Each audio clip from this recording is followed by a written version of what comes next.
देवघर में अभी हम खड़े हैं। जहां हम खड़े हैं ये बाबा भोलेनाथ के कैंपस के जस्ट बाहर की ये तस्वीर है, जहां पे एक बार ये बैनर दिखा दीजिएगा। यहां पे लिखा हुआ है कि जय बाबा वैद्यनाथ, कोरोना महामारी कारण बाबा मंदिर में तत्काल प्रवेश बंद है। यानी कि अगर कोई भी यहां पहुंचते हैं जो कि दर्शन करना चाहते हैं, कोई भी भक्तगण पहुंचते हैं तो उनको यहां से एंट्री नहीं दी जाएगी, क्योंकि कोविड प्रोटोकॉल्स के हिसाब से ये तमाम चीज़ें बंद रखी गई है। थोड़ा और आगे आ जाइए अतुल जी। अक्सर जब आप देखिए 2019 में अगर इस दृश्य की बातचीत की जाए तो जहाँ पे हम खड़े हैं यहाँ पे भक्तगणों की या फिर जो बम करके एक अलग ही तरीके से लोग पहुँचते हैं बाबा की भक्ति में, उनकी चमचमाहट से पूरा ये दृश्य भरा रहता था। लेकिन इस समय पूरा खाली है। ये जो जवान हैं वो यहाँ खड़े हैं ताकि यहाँ के जो प्रोटोकॉल्स हैं उसका फॉलो बेहतर तरीके से करा सके। लेकिन तमाम चीज़ों पे सबसे ज़्यादा फ़र्क किससे पड़ा है तो वो इन व्यवसायियों पे पड़ा है, जो कि तमाम भक्तगणों के भरोसे ही यहाँ पे बैठे होते हैं कि वो आएंगे और प्रसाद खरीदेंगे। या फिर थोड़ा सा अतुल जी उधर भी घुमा दीजिएगा। बहुत सारे लोग आते हैं तो तमाम तरह की चीज़ें खरीदते हैं। बच्चे आते हैं तो खिलौने खरीदते हैं, महिलाएं आती हैं तो अपने हिसाब से चीज़ें खरीदती हैं। उसी के भरोसे तमाम लोग यहाँ पे अपना व्यवसाय चला रहे हैं। लेकिन पिछले 1.5 साल से अगर कहा जाए, यानी कि अगर मार्च 2020 में चले जाएं, उस समय से लॉकडाउन का सिलसिला शुरू हुआ। हालांकि अभी 2021 में 2-3 महीने के लिए खोला गया था, लेकिन फिर बंद चल रहा है अप्रैल महीने से। इनसे बातचीत करेंगे, जानने की कोशिश करेंगे कि अभी हालात क्या है। क्या नाम हो भैया आपका? अजय झा। अजय जी, पेड़ा का मुख्य तौर पे आपका है ये व्यवसाय? हाँ, ये हमारा पेड़ा का ही शॉप है। पिछला 2 साल से हम लोग 2 सावन हम लोगों का चले गया। बहुत ज़्यादा हम लोग को झेलना पड़ रहा है अभी। और जो मुख्य जो हम लोगों का सावन ही रहता है, पूरा महीना पर डिपेंड रहता है। पूरा ओवरऑल पूरा ईयर उसी पे हम लोग का डिपेंड रहता है। इसी कारण से हम लोग को बहुत ज़्यादा प्रभाव पड़ गया व्यवसाय। कितना नुकसान है? नुकसान कम से कम तो अभी 2-3 लाख रुपए का नुकसान 2 साल के अंदर। 2 सावन। हाँ, मतलब पिछले साल और इस साल सावन है। ये हम लोग का थोड़ा माल भी स्टॉक में था। अच्छा। पेड़ा का जो वो था खोआ हुआ, थोड़ा सा स्टॉक रखते हैं, वो भी हम लोग का सारा फेंकना नुकसान हो गया। बहुत ज़्यादा हम लोग को हेमंत सोरेन से ये अनुरोध है कि वो कुछ हम लोग के बारे में, जितने भी दुकानदार हैं उनके बारे में सोचे। और कुछ उनके पास अगर गाइडलाइन हो, डबल डोज वैक्सीनेशन अगर कोई ले लिया है तो उस कुछ रूल रेगुलेशन के साथ वो खोल सकते थे। और उनसे अनुरोध है कि वो खोले। और हेमंत सोरेन से यही मेरा अनुरोध है कि वो जल्द से जल्द मंदिर खोलने का काम करे। अन्यथा हम लोग फिर सोच रहे हैं हम लोग कि फिर धरना प्रदर्शन पे बैठेंगे।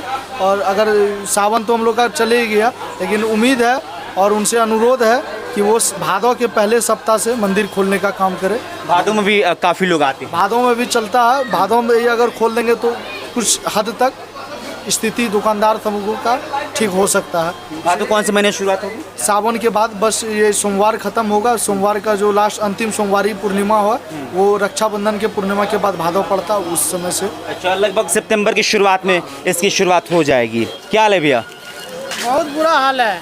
स्थिति इतना खराब है कि हम लोग का एकदम ना बिक्री हो रहा है, ना कुछ हो रहा है। 2 साल से जितना सामान है हम लोग का दुकान का, सारा नुकसान ही नुकसान है। सारा सामान जो है ना सब पुराना हो गया है।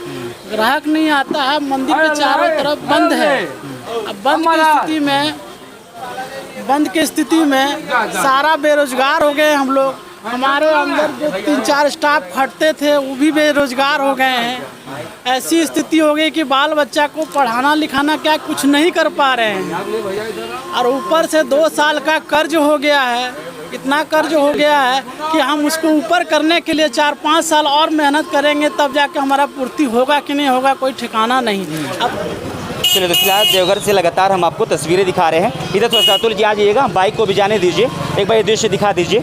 यहाँ से ये एंट्री गेट है जहाँ से तमाम लोग जाते थे। हालांकि अभी जो मंदिर के अंदर जो स्टाफ है, जो पांडव जी हैं, वो जो पंडित जी हैं, वो तमाम लोग अभी जा रहे हैं। हालांकि जो बाहर से जो दर्शन करने आ रहे हैं उनको अभी अंदर जाने की अनुमति नहीं है। तो इसलिए अगर कोई प्लान कर भी रहा है कि यहाँ पहुँचे और हो सकता है कि उनको अनुमति मिल जाए, तो ये साफ़ तौर पे बिल्कुल पाबंदी लगा दी गई है। इससे आप अंदर नहीं जा सकते हैं। अगर आप प्लान कर भी रहे हैं देवघर आने के लिए तो इस बात को दिमाग में गांठ बांध लीजिए कि आपको मंदिर के अंदर एंट्री नहीं मिलेगी। फिलहाल यहाँ के व्यवसायी की स्थिति ऐसी है कि इनका मानना है कि अगर मंदिर को जल्द से जल्द नहीं खोला गया तो हो सकता है इनको दुकानें बंद करनी पड़े, या फिर एक ऐसे भी दुकानदार थे इनका कहना है कि वो प्रोटेस्ट करेंगे ताकि सरकार को ये पता चले कि आखिरकार व्यवसायियों की हालात क्या है। कैसे हैं? बहुत खराब। क्या दिक्कत आ गई? दिक्कत क्या है वो आप भी जानते हैं, हम भी जानते हैं, सारा दुनिया जानता है कि इसमें बोलना क्या है, क्या बोले, कुछ बोलने का ये नहीं है। कितना नुकसान झेलना पड़ रहा है वो सब छोड़िए, बात खत्म कीजिए, आंकड़ा रहने दिया जाए, हाँ वो सब बात बताने से कोई फायदा कोई नहीं, फायदा नहीं है, कोई सुनने वाला नहीं है। हाँ सरकार नहीं सुनती है। सब अपना अपना मस्त है, हेमंत सोरेन जी नहीं सुनेंगे। कोई नहीं सुनेगा इससे। यहाँ झारखंड में हेमंत सोरेन का एकदम नामे डूबने वाला है, डूबने वाला, रोशन होने वाला है। अच्छा, रोशन होने वाला है। हाँ। क्या हाल है भाई? बताइए। क्या हाल चाल? सब ठीक है। ठीक है। हाँ व्यवसाय कैसे चल रहा है? बहुत अच्छा, जिस तरह का मौसम में जिस तरह का आप देख रहे हैं, सावन की महीना है, उस तरह से ठीक ही है। हाँ? कोविड के कारण जिस तरह का स्थिति है, तो कोविड के कारण तो पूरा भारत में बना हुआ पूरा, तो आप जान ही रहे हैं क्या है। अब विशेष सावन बाबा बैजनाथ धाम में क्या जानना है। एक ऐसा युवा मिला जिसको इस बात की तसल्ली है कि कोरोना की वजह से अगर ये तमाम चीज़ें बंद है तो मतलब ठीक ही है। हाँ, ठीक ही है। हाँ, मतलब होना भी चाहिए। क्योंकि तीसरी लहर के कारण कहीं ना कहीं सभी को डर है, उससे संभालना तो हम लोग को, ये पब्लिक को ही है ना। ऐसा बात नहीं है गवर्नमेंट करेगा तो उसको संभालना तो हम लोग को ही, पब्लिक को ही जागरूक होना है इस विषय कोविड के लिए, जो आगे विशेष ज़्यादा कुछ हानि ना पहुंचाए पूरा भारतवासियों के लिए। ये देश के लिए बातचीत कर रहे हैं, हमारे युवा हैं देश के। हालांकि देखिए अलग अलग मत है। इस भाई का कहना है कि जो अभी हो रहा है ठीक है, कोविड से बचने के लिए ये भी ज़रूरी है, लेकिन और भी व्यवसायी हैं जिनका मत है कि जल्द से जल्द मंदिर को खोला जाना चाहिए। फिलहाल इस स्टोरी में इतना ही। कैमरे के पीछे अतुल है, मेरा नाम अभिषेक श्रीवास्तव है। इस खबर को ज़्यादा से ज़्यादा शेयर कीजिएगा तो लोगों को यहाँ की स्थिति का भी पता चल पाएगा। बहुत बहुत शुक्रिया।